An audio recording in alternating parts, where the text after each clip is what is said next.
Thank you so much, Peter. Welcome, everybody. Great to see you all. Thank you for joining us for this panel. So, as Peter mentioned, state legislatures are where some of the most innovative energy and environmental policy making is happening right now. That's the focus that our panel will have today. While national politics often dominate the headlines, states are advancing pragmatic, bipartisan solutions on energy, affordability, infrastructure, and natural resources management. I serve as the Chief Partnership Officer at the National Caucus of Environmental Legislators, also known as NCEL. We are a nationwide network of over 1,400 state lawmakers, creating opportunities for them to work across state lines, learn from one another, and collaborate on environmental policy making.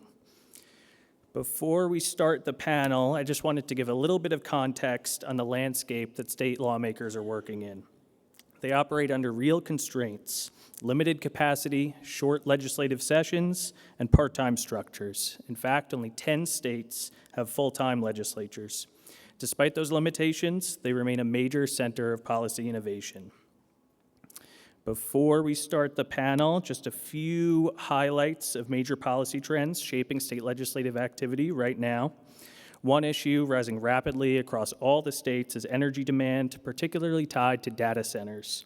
States like Oregon, Texas, and Georgia are actively pursuing bipartisan approaches right now to address those pressures. On affordability and ratepayer protections, we're also seeing growing bipartisan momentum on protecting consumers while meeting rising energy needs. On distributed energy and solar access, another trend worth watching is plug-in solar. 32 states are actively considering legislation this year, following Utah's first-in-the-nation bill last year. States are also increasingly looking to energy storage as a practical tool to support reliability and integrate more diverse energy resources. And importantly, states are reopening the door on nuclear as part of the energy conversation. 5 states have fully lifted moratoria since 2016, others are easing restrictions, and several more are actively considering repeal. The big takeaway here is that policy barriers to nuclear are beginning to fall. These conversations are being shaped by lawmakers doing the work directly, and we're so fortunate to be joined today by 4 of them at the forefront of it. First, I want to introduce Senator Chris Lee of Hawaii, who serves as NCEL board president.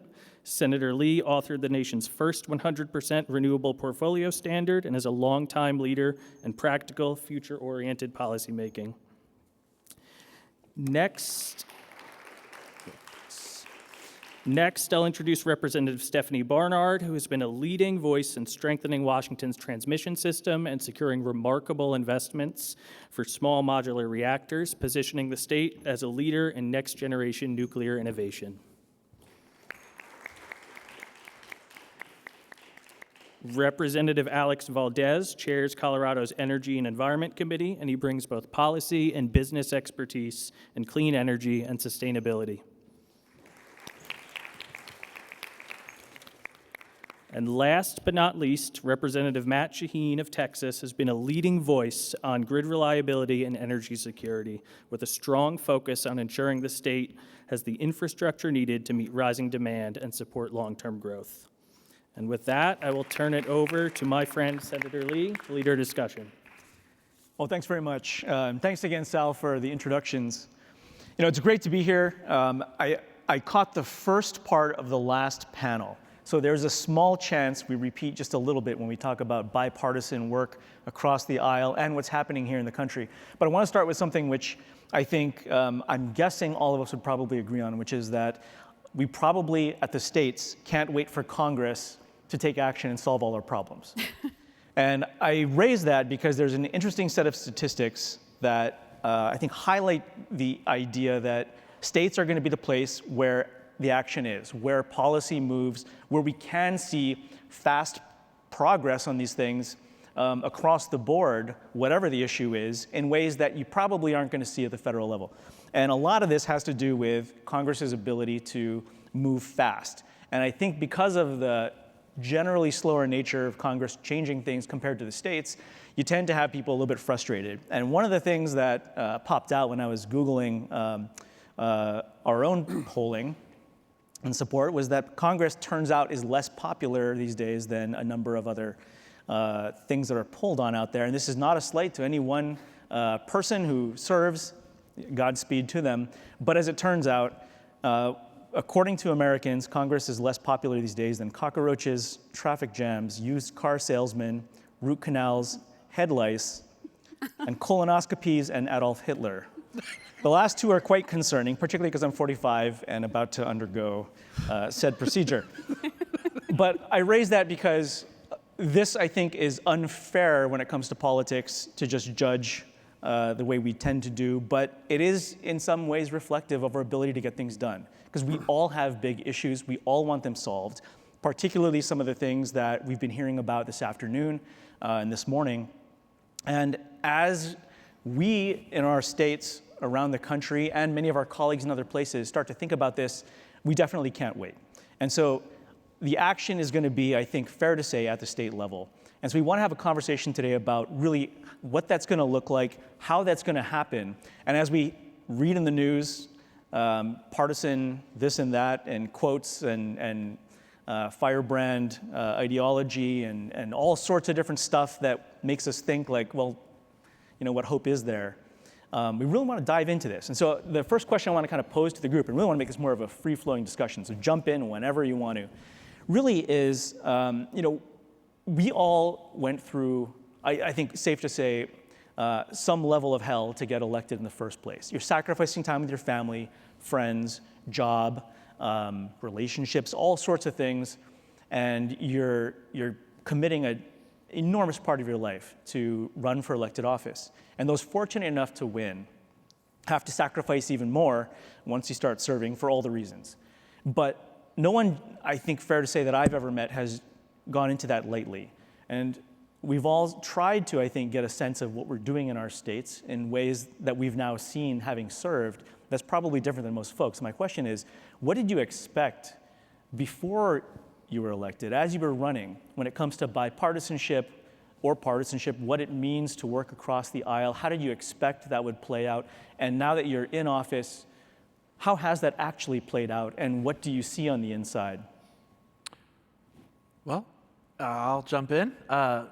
Coming in, so I come from a family that is of the other party. I'm a Democrat, but my family is Republican. So I was not worried at all about being able to kind of build relationships and understand that you have to build a human relationship before you can build any kind of relationship that's going to result in policy. And the other thing was, our leadership at the time was really investing in bringing what we were freshmen coming in together, bipartisan, and we built bonds before we actually took office so that we kind of had partners across the aisle that we knew as human beings, and we could work with them. And since the year I came in, we took the majority. It was really, you still needed bipartisanship. It was still close. And so that was the start. And I think as you go through it and as you work through it, you start to realize, wait, this is a business about getting votes.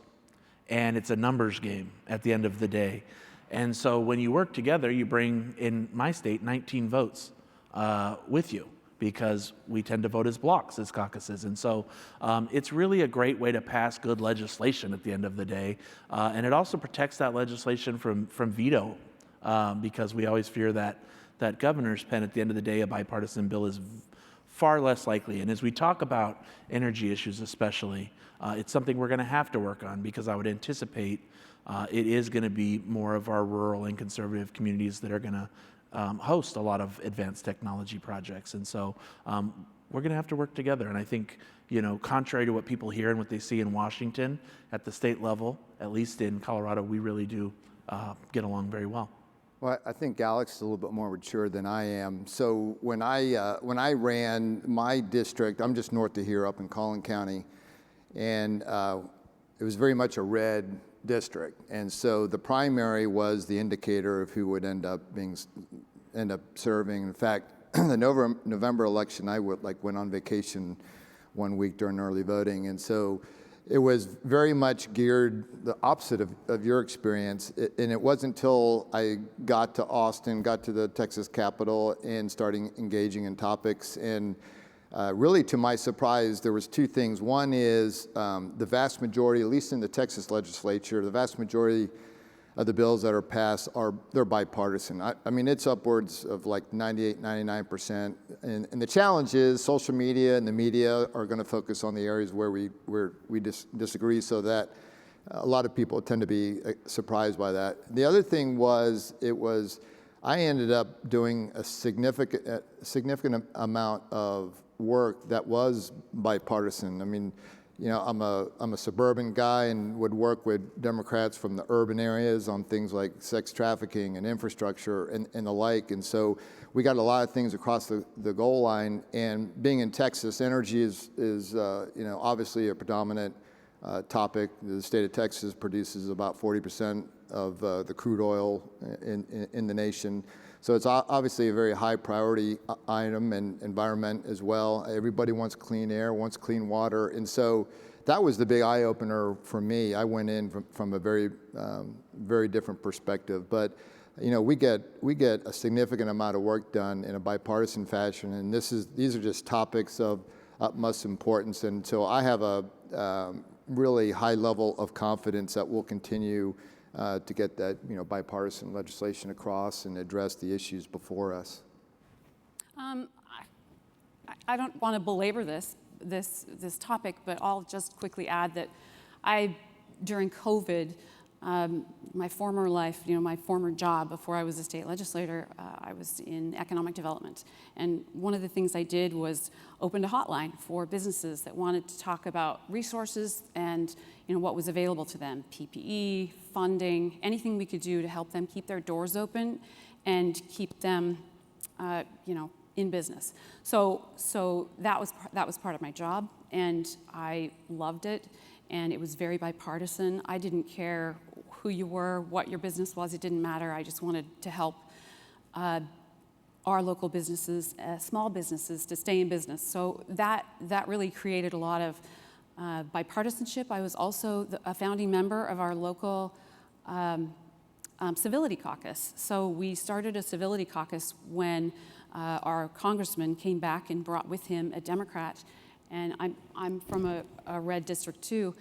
And you know, we welcomed him, and they spoke to us as a team and just said, hey, this is, you know, really a really important conversation to have. And so we had a lunch, and by the end of the lunch, we had decided to start our own local civility caucus, because tensions can be, I mean, you all know that tensions can be hard to deal with. And so we just wanted to have that same, wanted to present that same leadership as our congressman did. So that's really where I started. And then when I got into the legislature, you know, I ran on that I was going to work well across the aisle. And I was pragmatic, but yet I had principles that I wasn't willing to forfeit. But you know, it takes a lot of patience to. You can't just jump into the legislature expecting to make change immediately, because you haven't developed those relationships of trust that you're talking about. And so you do need to work across the aisle when you can, and look for opportunities for bipartisan for bipartisan bills, or even just bipartisan conversations. I joined caucuses. I went to meetings, you know, and just talked openly and honestly about, and waited to try to find a space where we could work across the aisle together and find those areas of opportunity in a bipartisan manner. Yeah, I'll definitely hop in and share also. I mean, I think it feels like it took me maybe like 4-ish, maybe 6 years to really kind of get a sense of how the process works, how the relationships are between different folks who have different areas of responsibility, different committee chairs or leadership positions, all of whom are decision makers along the way in the process to get anything done. And you kind of need all of them to line up. And so you got to really build that trust. But the one lesson that from day one was pounded into me, which I've seen proven true time and again by colleagues or former colleagues who didn't adhere to it, is that whether you agree with somebody or not, whether they're your party or not, it's kind of irrelevant, because win or lose on whatever the battle is you're fighting on the day, they're still going to be your colleague tomorrow, and most likely next year. And whatever the thing is, if it didn't pass, you're going to need to go back and have that same conversation again. So if you don't have a relationship to have a conversation in a civil manner and in a trusted manner, then you've got nothing. And ultimately it comes down to your word being either good or not. And nothing else beyond that really matters to the same degree. I don't know if you guys find that to be true too. Let me just dive in. So when we're setting the stage here and talking about like, all right, so you can work behind the aisle, what are those things that we're talking about today that really rise to the fore? Because I think we're all talking about the same general sets of challenges we hear from our constituents. Affordability, right? We've talked a ton about data centers and building capacity and having hyperscalers knocking on the door, asking for this or that. And we have the same sets of kind of potential options before us for the most part, but each state's going to chart its own path. And so what are you guys seeing right now? Like we're probably halfway through or all the way through most legislative sessions around the country, so these things are top of mind, perhaps make or break like this week. But what is it that's rising up in your states? Well, I can start with this one. As far as our session's over, by the way, because we have a long session, the budget session, and then this is a supplemental. The short session is 60 days, and that's a supplemental budget session. And so one of the things that is rising to the top is transmission, as that's no surprise here. The other thing, as far as I'm concerned, was nuclear, and I'm from a district. This is Washington State, so it's divided by the Cascades. You have your urban areas and then your rural, and your agriculture and your industry. But there is industry on the other side of the mountains too, and my whole goal going into the legislature was to advance nuclear, because that's my district. Those are my people. In my region, we have the Manhattan Project, the Hanford Nuclear Reservation, the Columbia Generating Station. We have all sorts of manufacturing and work in that space. And I saw it as a massive opportunity, but it's not something that happens instantaneously. That's the thing. So when you're saying what's rising, and yes, I was able to pass a nuclear-related bill this year, which was amazing, and I'm so excited about it.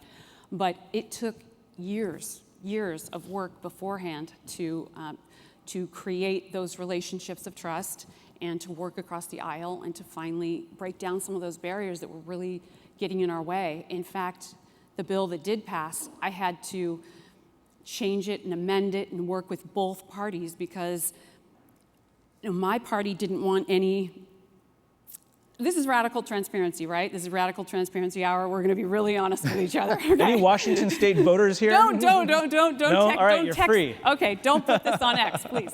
But to get this bill passed, I had to work with labor, and the Republicans didn't like the prevailing wage or the labor agreement. So they didn't like those labor agreements that were in there, and that was something that I had to compromise on, and so did my caucus. And the Democrats weren't comfortable yet in Washington with advanced nuclear.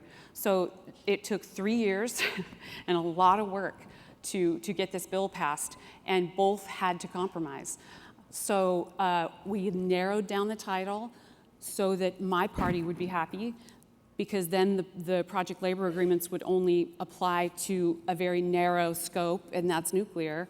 And then on the other side of the aisle, the Democrats that weren't 100% sure about nuclear, we had to change the title that would mean nuclear industry, but not say it was the nuclear industry, so that they would be protected from some of their constituents. And I've worked for 4 years I'm the founder of the Washington State Nuclear Energy Caucus, and we've had to work really, really hard. It's a bipartisan caucus, and two of our co-chairs are Democrats, and it's just about education, and finding those presenters that come and speak to us for a lunch and learn, or that are Democrats. And I've really truly focused on getting nuclear professionals and experts and practitioners in the field in the nuclear energy industry to be the ones that were our presenters. Because I'm not trying to sell nuclear to my side, because I know I already have their vote. It was let's educate, but not from me. I can't be the one educating, because number one, nuclear is not my background. Number two, they don't want to hear Republicans preaching to them about what they should and should not do and vote for. They want to hear the practical application, the economics of it, They want to know the safety of it, the waste. What are the implications for the state of Washington, and how can this help? And that was my experience. So it definitely wasn't quick. It was really, really long. Just because it rose to the surface this session doesn't mean there was a huge background behind it. I think in Texas, one of the unique challenges we have our own grid, whereas normally throughout the United States, there's these regional pockets that multiple states that have their grid, where Texas has its own grid. And so there's been somewhat of a transformation as far as how power is generated in the state of Texas. And we had a significant amount of coal and natural gas power plants, and then the natural gas our power plants are increasing, coal's decreasing. Combination of additional regulatory hurdles, either by Congress or the EPA, but also just the economics of a coal-fired power plant make less and less sense, and for multiple reasons. So from our grid perspective, probably about half of our grid now is powered by natural gas, and those percentages are growing. It sometimes surprises people to know that Texas, we're big oil and gas and guys with cowboy hats and the like and boots, but we actually have a significant amount of our grid that's renewable. We're probably like the number 1 or number 2 largest producer of electricity with wind and solar. And so it's the mix of how that works to provide electricity in a state like Texas that's growing. Our growth it's really extraordinary right now. We have like over 1,000 people that move to the state of Texas every day. We create about 5,000 jobs every week, and there'll be ebbs and flows to economic growth, but we certainly don't see that going away. There'll be just ebbs and flows for it. But so looking at our own grid and how that grid gets powered, and it's not necessarily a legislative change because power generation in the state of Texas is a free market. So you have corporations publicly traded that are making decisions. Do they place their capital in the state of Texas, build a power plant, and they've got opportunities to make money and the like. You mentioned nuclear. Nuclear is becoming a really big focus in the state of Texas. We actually created a workforce just on nuclear. There's a lot of exciting things that are happening with nuclear power generation. You now have these module reactors they're made remotely, and you put them on the back of a flatbed truck and you ship them somewhere. And so the challenge with that is you get a lot of smart people on a task force and you come up with a plan, but you still have some of the technology still needs to advance to where that's something that we can move forward with. But so a lot of the focus in the state of Texas, it'll be oil and gas for quite a while, but we are placing a lot of large bets with nuclear and all the benefits. I mean, it's incredibly clean, it's incredibly reliable. That's one of the things that one of our challenges is that we talk a lot about solar and wind, and those have their place. They're just not reliable, right? If it's cloudy or if it's not, or the wind's not blowing, you're not producing electricity. Whereas nuclear and natural gas, I'm exaggerating a little bit, but you can flip a switch and they're starting to produce electricity. And so you have those challenges, and then you have, somebody mentioned data centers, right? That adds this whole new complexity where the big challenge in managing a grid is what's your supply today, what's your supply growth going to be, and demand, right? And so a lot of the industries, at least in the state of Texas, are huge power consumption companies. I mean, we have semiconductor companies that are moving from Taiwan. We have Texas Instruments that's expanding.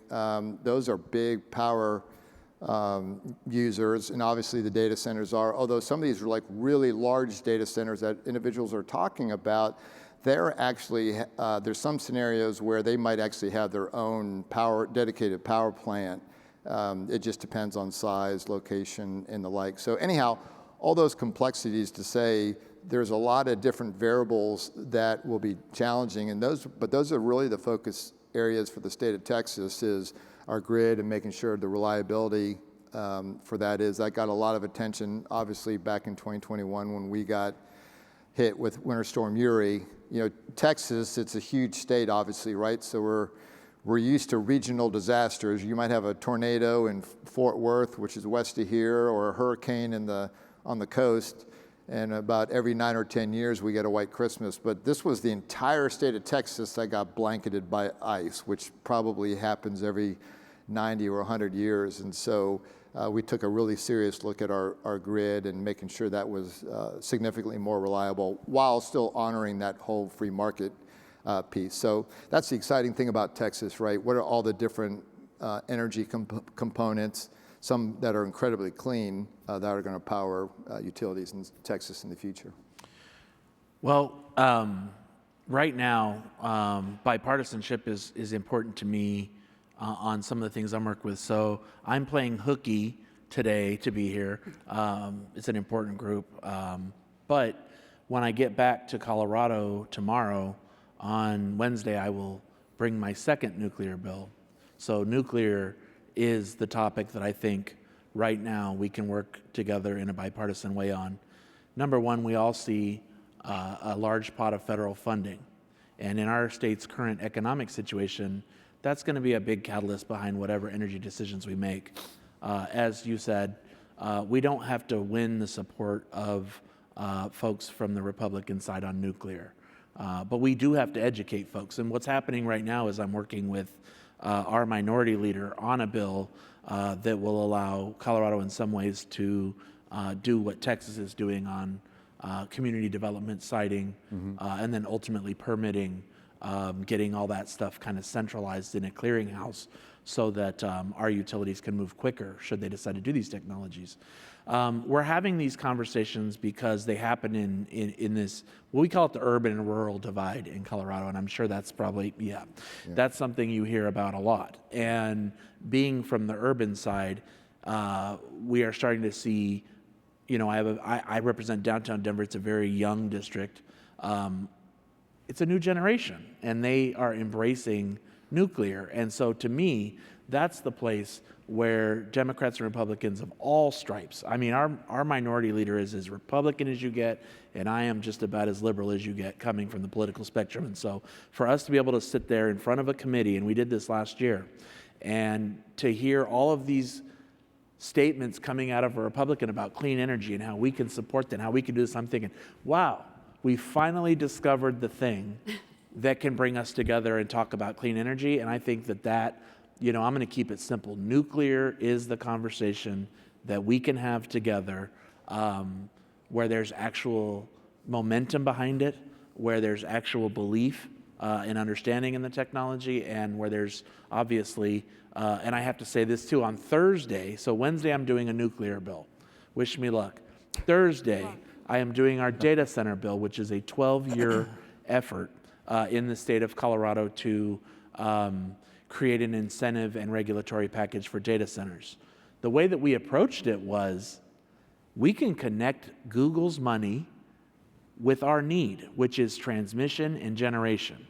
They need power, we need power. They need power lines, we need power lines. They can put it in a rural community, we'll help with that. We'll help get the energy out there. So we're gonna have to work together on meeting our state's energy needs. We're in a crisis today. Texas was in a crisis in 2021 and got a jump on the rest of us. The whole country is in the same situation Texas was in 2021 before that storm hit. We need more power. And so nuclear. Short answer, nuclear is where we can work together, because it's really the only way we're going to get the power we need to. The thing that really worries us about nuclear is Washington, D.C.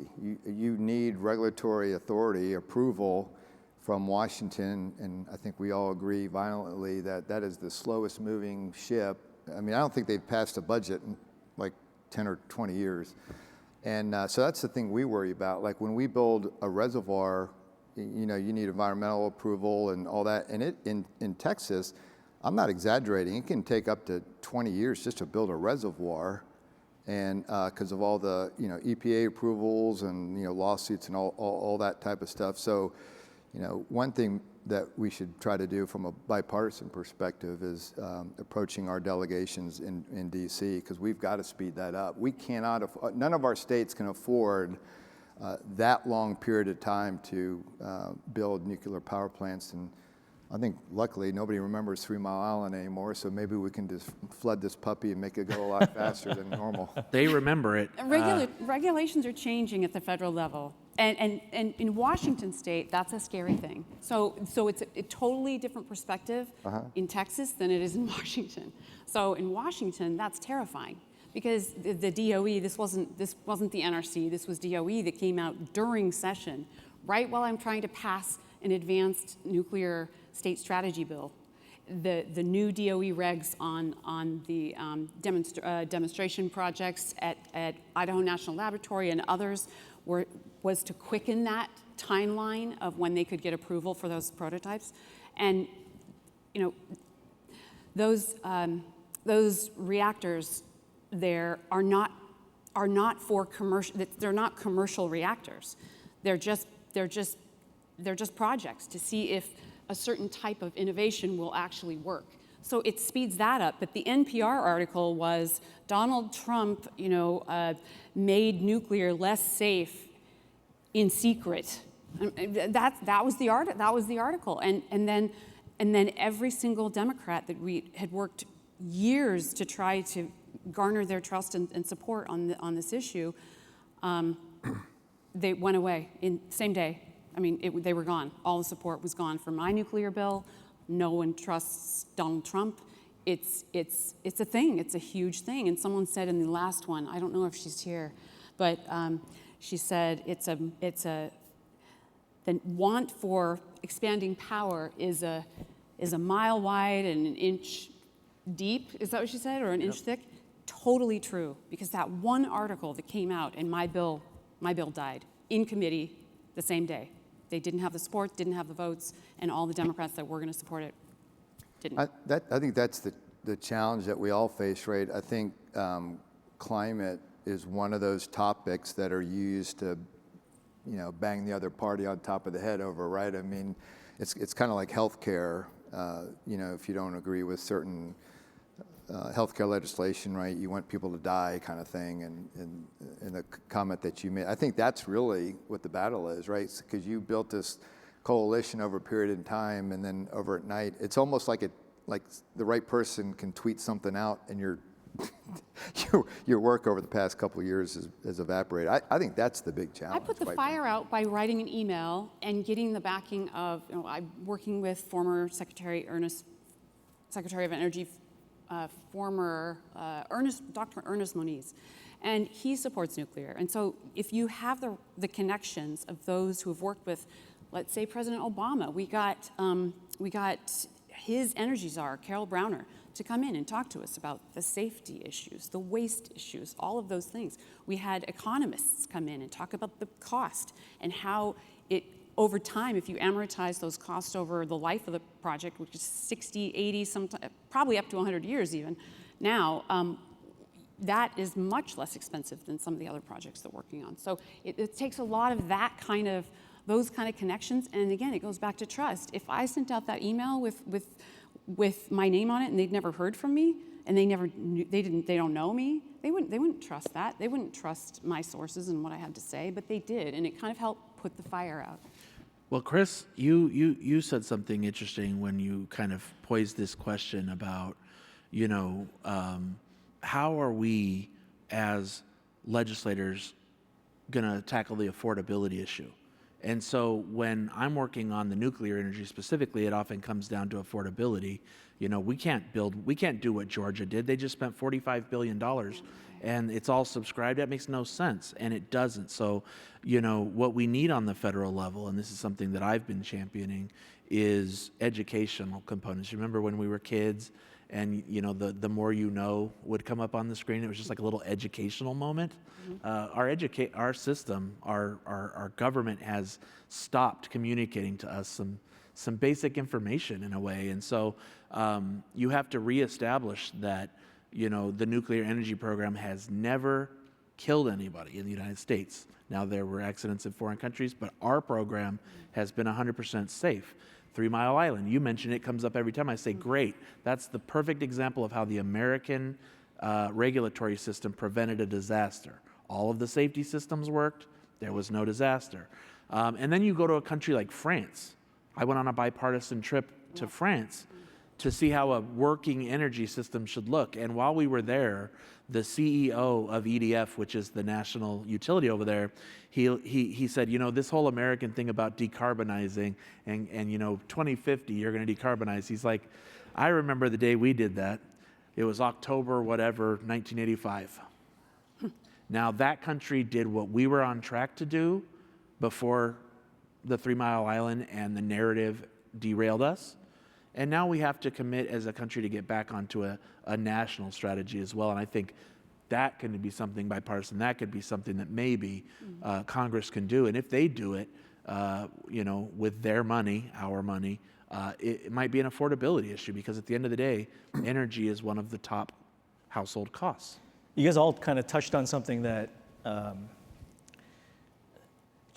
gives me a trauma response, which is half the time talking to colleagues, it's not a question of partisanship, it's a question of, oh my God, you have no idea what this thing is that I'm trying to tell you about, and it's a lack of awareness in many ways, or it's a total misperception, as some of you had mentioned, about whatever the thing is.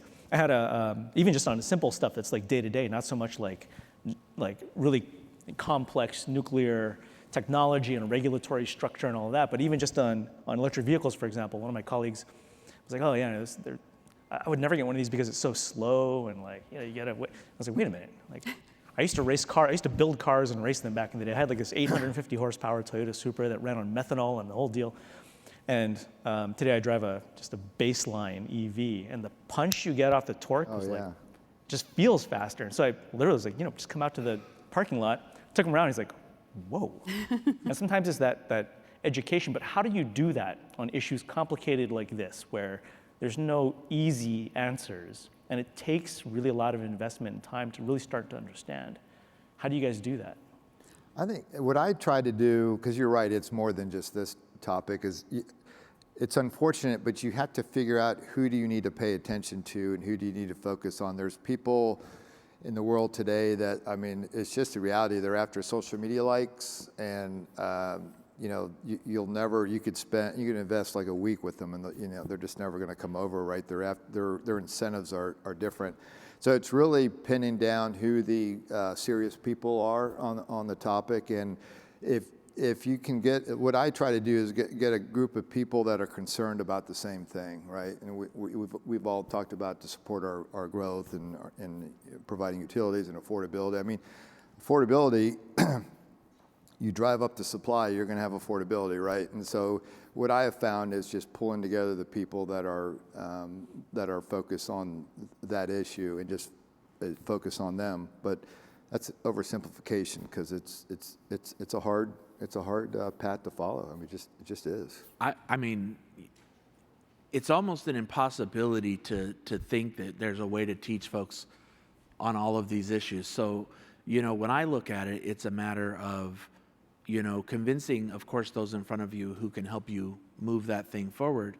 But it's a really strange answer. I find that young people and kids are the way to educate. And I don't mean to sound crass, but you kind of forget about folks that have missed the boat, and you make sure you're focusing on younger folks who are going to inherit the earth from us. And I know as a kid, I was able to bring concepts home and teach my parents, and I'm sure, that's the same today as it's always been, and that is that a lot of those are family conversations. When look, guess what I learned about today, Mom? Oh, really? It's got to happen inside of our households. Like you said, we're lower than cockroaches and Adolf Hitler. No one's listening to us. Well, that was on Congress. any topics, that was right? Congress. Yeah, Okay, and that's a Congress. I just thought it was Democratic and politicians. Republican Congress. Doesn't matter who's in control over there. Right, but the truth is, we're not. A lot of people think that we're bad, and I think so. We have to make sure that we create education in places where they can hear it from an honest source themselves. And I think young people exist in most people's household. They're still really interested and creative about the world.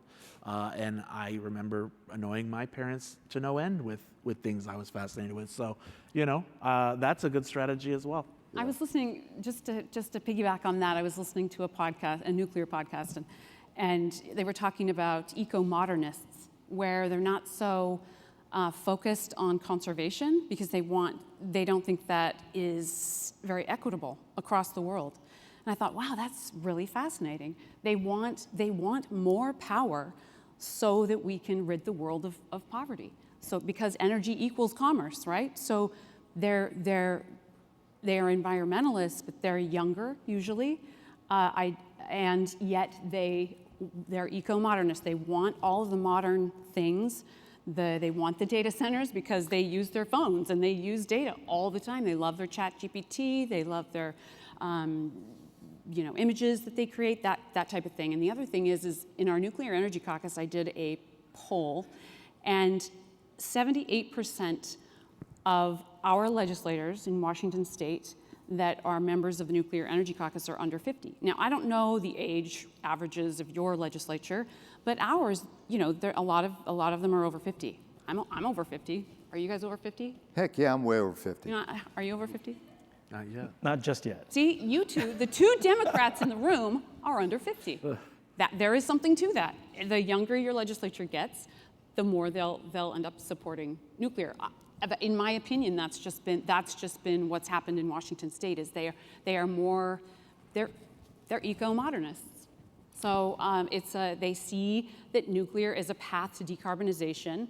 They have not been around for the propaganda that was, anti-nuclear from way back in the 70s in the Carter administration that stopped all the projects. That is now that's in the history books. They recognize that this is advanced technology, and they get the idea of advanced technology. When we're older, we're like, advanced technology, I don't know, I'm a little, but they understand that advanced technology means, good things. Let me touch on one thing, because we're running out of time here. But one thing that I think all of this kind of seems to be heading toward, and that's the idea that what used to be competing political forces, affordability over here versus new technology and investment and adding data center capacity, which is going to require investment in capital and cost, which used to be trains, I think, on a total collision course in many cases. And we're caught in the middle trying to figure out this situation. Do you think now these things are starting to align?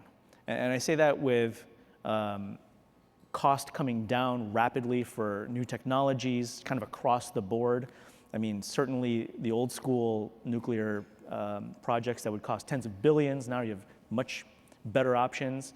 Solar panels and batteries and all that stuff is collapsing in price. All these things are kind of coming at a time when there could be alignment. Do you see those two things starting to, rather than run into each other, move together? And will that really bring, in terms of messaging and misunderstanding and some of those concerns in the public about cost and other things, will that bring people together and say, actually, if we do this kind of thing, we can lower costs in the long run, we can achieve the big challenges that we face? So Yeah. I'll start with this one, just because I think we're very similar. In Washington, Colorado, it's very similar. We don't have the money. We just don't. So it has to be, I believe in the carrot. Let's give some incentives, and that's what we can do, and that's what we have done. But the other thing, well, I'll let you. I know you wanted to say something. So, and we don't have much time. I was just going to say the alignment thing. Here's the opportunity, folks, and for states that don't have money. It's about connecting Google, Meta, Amazon, and Microsoft's money with our need. And that's the way we see it. Texas has buku money. We're very jealous. But so does Google. And I see what's happening in the talk about energy and technology being, it's an existential crisis to these hyperscalers, Google's, Meta's, and these guys, we call them hyperscalers. It's an existential crisis for them, where data centers are at in the American psyche. But we still need state buy-in. Right. Because you need to create some certainty for investors. And if the state's not going to buy in, Right. and what do you have? The Washington State, we ran a proviso for a $25 million budget proviso. Didn't have a lot, and we didn't have the money to do that. But it passed just as a signal. I know it's not much in the world of nuclear, but you mentioned new technology and and it's going to be less expensive. Well, it's going to be more expensive, but I think people have to get out of the mindset of, everything that's first of a kind, all new things are going to be more expensive than the next of a kind and the nth of a kind until you have enough of them, until we start to get to that place where we are building these in a factory and sending them out to someone that wants to order them. So Washington State and the Nuclear Energy Caucus, I built a multi-state coalition for advanced nuclear, and it's in its infancy stages now, but we are putting together, we have Oregon, Idaho, Utah, Washington, Wyoming, Montana, and I know hoping to get Hawaii on board just to talk about it. One Republican, one Democrat in the legislature to just come together and say, we need to fill order books. What order books are we going to fill? This is just a coalition to decide how can we drive down the cost of new nuclear by coming together and picking, maybe two technologies. Is it X energy? Well, guess what? Amazon, Washington's done. We've got Amazon doing a next of its kind X energy. We're fast followers to Texas. So thank you for taking that on, because it's going to be more expensive than what Washington pays. I'm grateful for that. But the next person to do an XE100, it's going to be less expensive. And then the next one is going to be less expensive, and so on and so on and so on. It's like shopping at Costco. Why do you shop at Costco? Because if you buy in bulk, the prices are lower. And that's kind of what we're trying to figure out for our advanced technology, because it is expensive. Well, and like I had said, there is no possible way on the earth that Colorado is going to have the money to do that. Right. So it becomes our job to find ways to allow this stuff to move forward with unique financing mechanisms. But ultimately, bringing this conversation back to kind of the core, it is going to happen at the state level, because contrary to what you might think, Washington has some regulatory authority, but we all have our own regulators for energy. So aligning those things, finding ways to bring hyperscaler money in to cover the cost. They already have the green commitments, which makes it a lot easier. Google, Meta, they're all like, we're going to be zero, we're going to be water positive. That's a new term that we're hearing. So to me, it's about connecting those dots and making those companies realize we're open for business and we want to be an early adopter of advanced energy. Well, I think listening to y'all, I think it's a blessing that Washington isn't moving on this, because our needs are way different, like incredibly different. And so having Washington do a, one-fits-all solution, I think could have some catastrophic implications to some of the states I hear. Right, the states are supposed to be the laboratory of innovation, right? One of the founders said, and I think that's playing out here. So I know we're running out of time. I'm just, these topics I'm incredibly excited about. I think the pace of technical advancement, we talked about like nuclear reactors and the like, and you're right about the data centers. Like nobody's going to put their iPhones down anytime soon, but the advancements in technology and advancements in nuclear, and we're kind of just waiting for the business model to, just advance a little bit more for the business model and the business cases to make sense to build the modular reactors and like. But we got like an incredibly great future ahead of us, and sky's the limit. And these are just some of the topics that are touching on those, but we're just awfully excited about the future.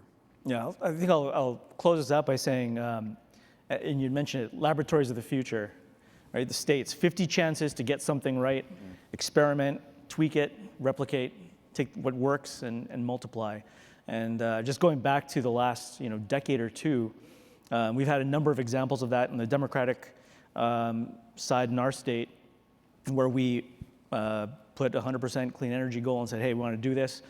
10 years later, half the states in the country have something akin to that in place. Had nothing to do with the feds. It was all the states leading. And just now on Utah, driven by Republicans, you had balcony solar bill, which is now being replicated in dozens and dozens of places for the first time this year, and a whole host of other issues like those that can really take hold and rapidly escalate. And that's why I think I'm optimistic about all of this, and optimistic to see what your states can do and what we can all do together. So we're about out of time here. Thank you guys so much for taking the time to come all the way down here and all the way from so far away. 30-minute drive.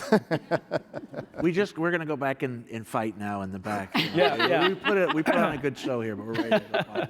Thanks so much, everybody.